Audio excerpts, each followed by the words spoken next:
When I was your age, they would say we could become cops or criminals. Today, what I'm saying is this. When you're facing a loaded gun, what's the difference? Which would be worse? To live as a monster, or to die as a good man?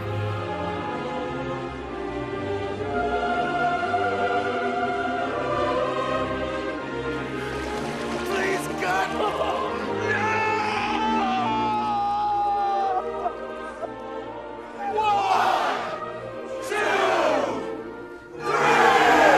Stop. Okay? Safety first. Safety is first. We don't want to get a bad reputation.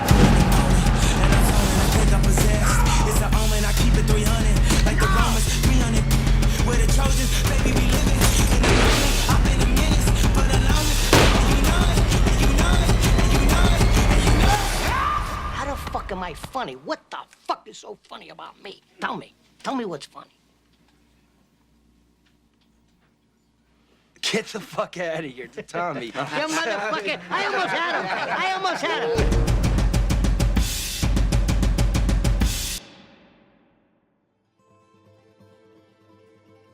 Una pareja de adultos mayores charla tranquilamente dentro de su acogedor apartamento. Cerca de ellos y fuera del plano se escucha el movimiento típico del equipo técnico tras la cámara. Una pasta sirve como pretexto para iniciar una plática. Mientras esta se cuece, un hombre delgado y bajito aparece en el cuadro. Oculta el rostro con su barba, se mueve con nerviosismo y de alguna manera intenta dirigir a sus actores, la pareja. Ella no sigue las órdenes del ansioso joven. Él, por el contrario, parece colaborar. Son hijos de migrantes sicilianos. Él se llama Luciano, aunque sus amigos estadounidenses le dicen Charles. Ella, Catherine, aunque en las calles de la pequeña Italia la conocen como Kelly. Están casados desde hace mucho y su cercanía lo demuestra. Tuvieron 2 hijos, Frank, ausente en la filmación, y Martin, el hombre joven que va y viene tratando de coordinarlos a ellos y al equipo que opera la cámara.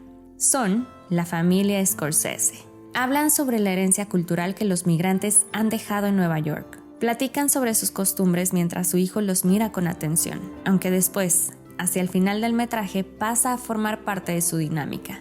Mientras degustan la recién preparada pasta, indagan, explican, recuerdan el ambiente en el que crecieron, las calles de Elizabeth Street entre judíos, italianos e irlandeses, entre mafiosos y sacerdotes, mismos que formarán parte del imaginario cinematográfico de su vástago, el ahora célebre Martin Scorsese.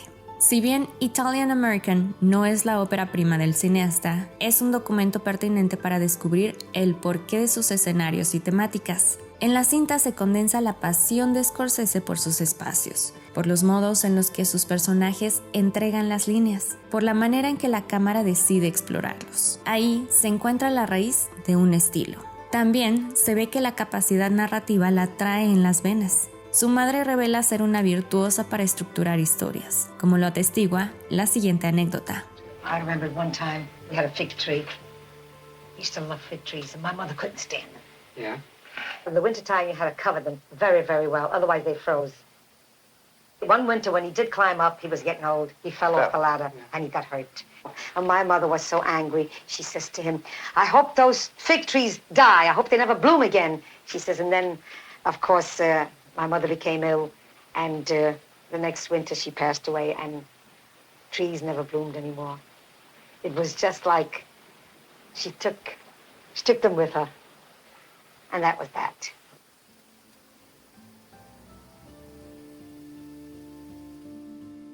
Now that's enough for today, Marty. Haciendo referencia a su matrimonio, Catherine enuncia: mientras uno se hace más viejo, el amor se hace más fuerte. Una frase que su hijo ha llevado hasta sus últimas consecuencias, en esa unión que estableció con el cine a partir de su ópera prima, Who's That Knocking at My Door? La película concluye, y no podía ser de otra manera, con la receta de la salsa.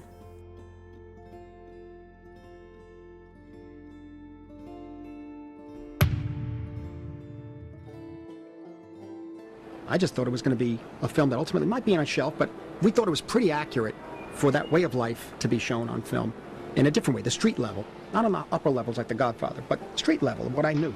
Ultimately, what I was trying to figure out was the world I was in. I mean, it was a certain way of life, and that life was pretty primitive. When I went to Hollywood, I thought I could really be like a genre director. Yet, Who's That Knocking was a film that was obviously in a European mode, having come out of the French New Wave, the Italian New Wave, and that sort of thing, and Cassavetes mainly. His energy and the audacity to pick up a camera and shoot a movie right here.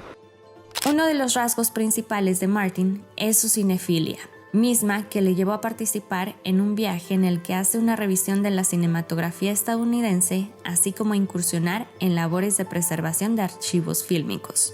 Esa cinefilia está plasmada en su primer travesía como director.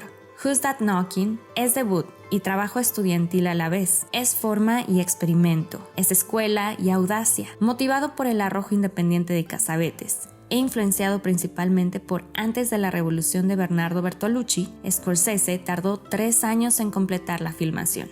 Incluso cambió de soporte de 35 a 16 milímetros. En ella se miran ya algunas de las características que definirá su estilo. La cámara está a nivel del suelo, sí, pero además se adentra entre las callejuelas de los vecindarios italianos donde creció bajo el cuidado de su hermano, elemento familiar que cobrará peso más adelante. La producción comenzó como un proyecto de graduación que trascendió la academia. Su proceso de trabajo consistía en preparar meticulosamente las escenas partiendo de dibujar absolutamente cada plano. Este sistema, el de hacer dibujos, constituirá el principal elemento a destacar de su preproducción. Todo cambio que hará durante el rodaje ya ha sido dibujado antes. Esto responde a algo que ha dicho en reiteradas ocasiones. En sus propias palabras, el papel es más barato que el filme. El rodaje de Who's That Knocking maduró junto con su protagonista, Harvey Keitel, actor recurrente dentro de su obra.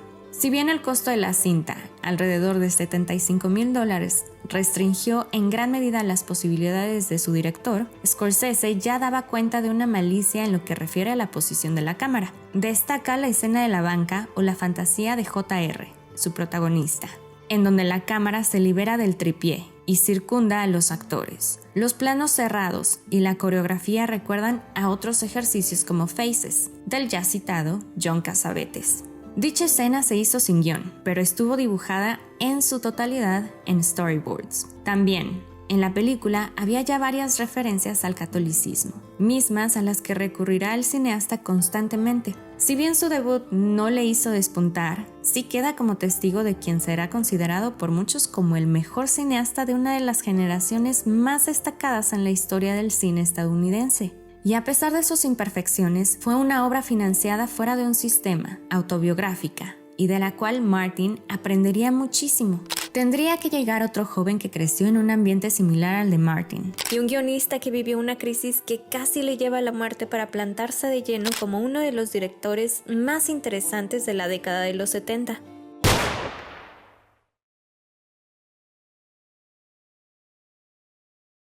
La anécdota de Martin Scorsese y Robert De Niro creciendo en el mismo barrio de Manhattan, Nueva York, en los años 40, y como en 1972 Brian De Palma los presentó en una fiesta navideña y ambos se reconocieron. Es uno de los relatos fascinantes que en la historia del cine llegan a encantar incluso más que en la ficción.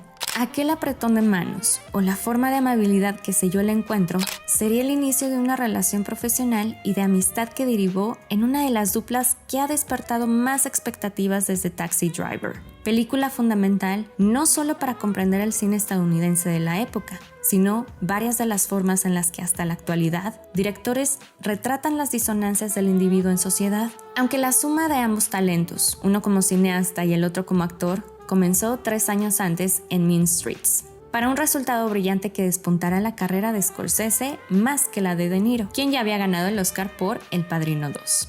Hacía falta un elemento, un relato que trastocara y exhibiera aún más el ambiente de drogadicción, de miseria y de ilegalidad que marcó al Nueva York de los años 70, contexto previamente explorado con el grupo de amigos del cual destacaba el peculiar Johnny Boy.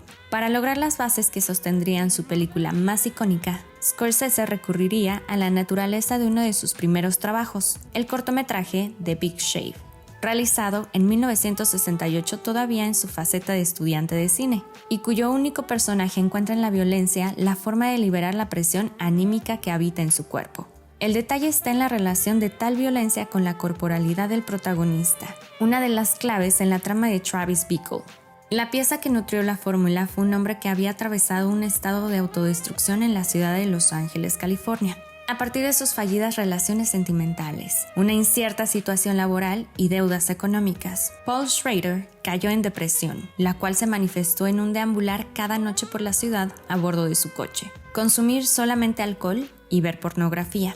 La rutina duró casi 4 semanas hasta que una úlcera lo llevó al hospital. Trasladar al papel tales vivencias significó la autoterapia de alguien quien se percibía en completa soledad. Eso es lo que era, una persona en una caja de hierro, un ataúd flotando alrededor de la ciudad. De ese estado sin rumbo de su guionista y la forma que le dio Scorsese, nació una brillante carrera que años atrás tampoco veía mucho futuro. Aun con que recibió algunos premios y ambos títulos le ayudaron a sobrellevar su situación económica, Who's That Knocking at My Door y Boxcar Bertha de 1972 no representaban las intenciones autorales del cineasta hasta que el panorama se manifestó a su favor para realizar Mean Streets. De ese ambiente neoyorquino, que era una realidad ya visible en títulos de otros géneros como Pánico en Needle Park, Scorsese comenzó a financiar el rumbo de su carrera con un personaje cuyas características ya había dejado ver en el mencionado The Big Shave y en Mean Streets. Al apelar Paul Schrader al síndrome absoluto de la soledad urbana, logró la conexión con Scorsese. En las páginas del guión de Paul, Marty se vio 8 años atrás. A sus 26 años, edad de Travis, Scorsese pertenecía a la generación de posguerra que padecía las miserias de una política de bloques. En un mundo donde el prometido bienestar capitalista se desvanecía en su falta de solidaridad. Ahí, en ese Nueva York, la violencia y la delincuencia juvenil, asociada al consumo de drogas y a la libre venta de armas, eran el pan de cada día. Tales aristas, así como la importancia de un guión escrito desde la experiencia, no solo definen el contexto en los inicios de la realización cinematográfica de Martin Scorsese, sino representan parte de su visión como cineasta, condensada en la siguiente frase. Mínimo tienes que conocer los sentimientos, las emociones que estás intentando transmitir. Eso no quiere decir que no puedas explorar, pero solo puedes hacerlo en el contexto donde se sitúa la historia.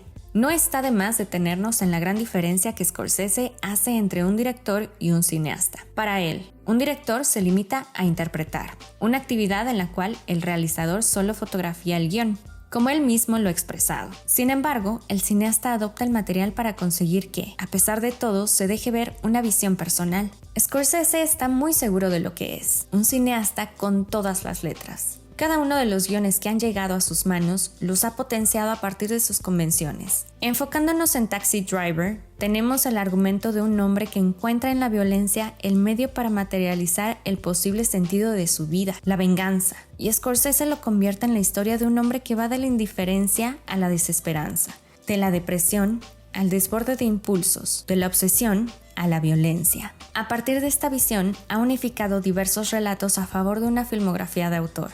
Más allá de los recursos visuales con los que imprime su sello, para Scorsese, una de las claves en la diferencia de un director y un cineasta radica en la dirección de actores.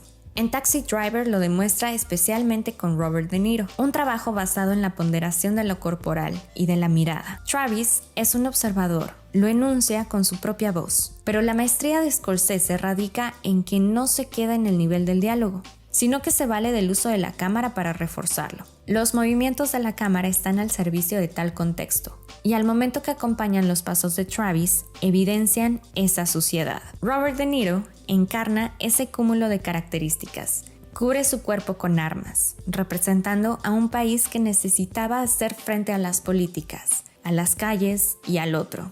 Es un cuerpo que se ve forzado a ejercitarse para sobrevivir al exterior, obligado a protegerse a partir de sus propios medios. El primer filtro para que el cineasta elija a un actor es que éste le guste como persona, ya que le da espacio a la improvisación. Sí, Scorsese, el hombre de formatos debido a sus estudios académicos, se permite relajarse y reserva la sorpresa para la actuación. Es ahí donde se despega de lo planeado, para dotarlos de libertad. Tal libertad en De Niro fue indispensable en Taxi Driver. De ahí se deriva la constante presencia de planos medios y abiertos, una forma de no invadir al actor y captar lo más posible, así como una cámara que espera al personaje. Es entonces cuando, en palabras del propio Scorsese, el director se convierte en un miembro del público. No solo desarrolló su instinto para dirigir actores, sino que además hizo una película que reflejaba más a su guionista que a él como director. Sin embargo, esto cambiará posteriormente.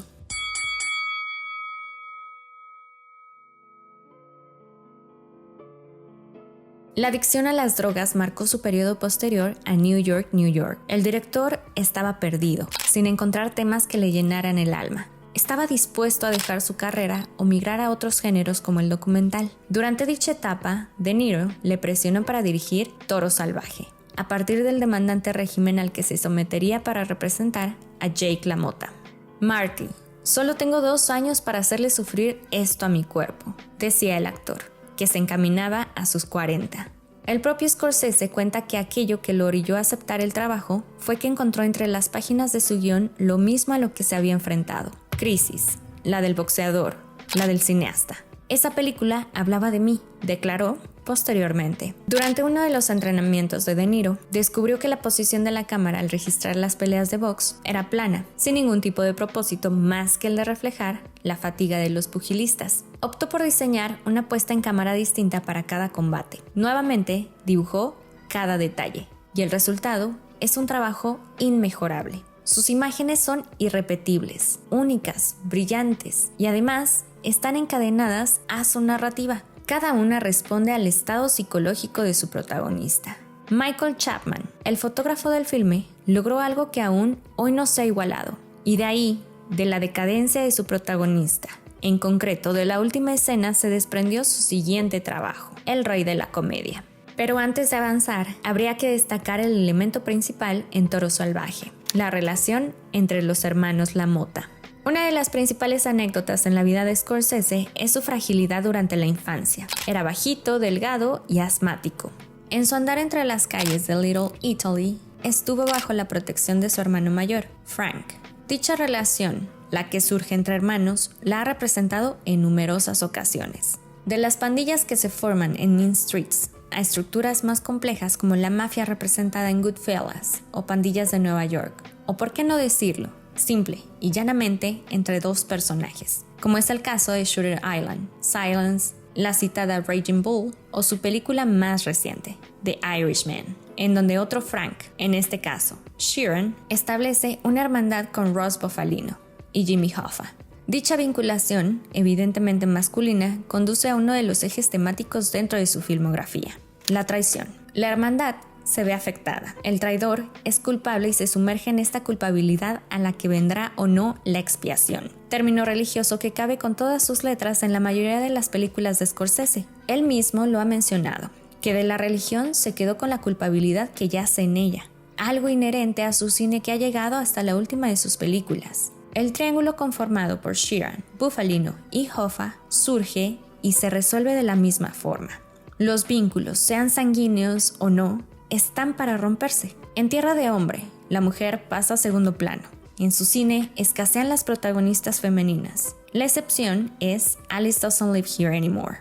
De ahí en fuera, las mujeres son esposas, amantes y problemáticas. Representan puntos de quiebre para sus protagonistas, o sirven para hacerlos evolucionar, o como en el caso de Shooter Island, son trauma. Es ahí que Scorsese perfila a sus personajes como antihéroes, hombres cuya situación interna afecta al entorno en el que se desarrollan, entorno cuya principal ocasión, al igual que Woody Allen, es y ha sido Nueva York. Plasmado en sus distintas épocas, ambos elementos, la hermandad y Nueva York, encontraron una historia de origen, en Pandillas de Nueva York. Fuera del plano, en la sala de montaje, la relación más fructífera que ha cosechado Scorsese con una mujer es con Thelma Schoonmaker, una de las editoras más importantes en la historia del séptimo arte, y quien ha montado la mayoría de sus películas. Ella es la responsable de ensamblar la última gran obra de Martin.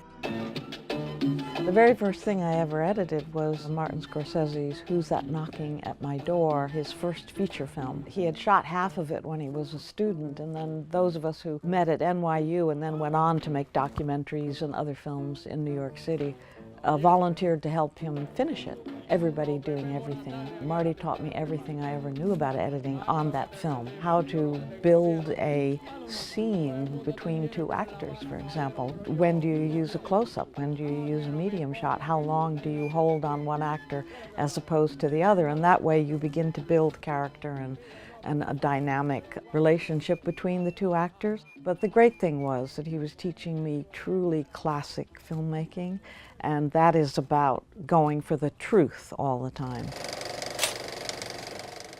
Ella es la responsable de ensamblar la última gran obra de Martin. En The Irishman se encuentran algunos de los preceptos que ella se ha encargado de esbozar a lo largo de su maravillosa trayectoria. Para ella, montar un filme implica invisibilizar la edición, construir el drama. Prefiere desarrollar a los personajes a través de elegir las mejores interpretaciones sin importar si se cumplen reglas como la continuidad. Si la toma tiene la mejor actuación, no importa que no esté correlacionada con la anterior, porque la emoción es más importante que cualquier formalidad. Tanto Martin como Thelma consideran que el montaje es la segunda escritura del filme, y por ende, la más importante porque es ahí donde la película se conforma. Se conocieron durante sus estudios universitarios. Ella obtuvo el primero de sus 3 Óscares montando Raging Bull y completará a Los Trillizos con Los Infiltrados y El Aviador, también dirigidas por Scorsese. Quizá, y como ella lo ha indicado, la clave de su relación radica en la confianza, la lealtad y el respeto mutuo.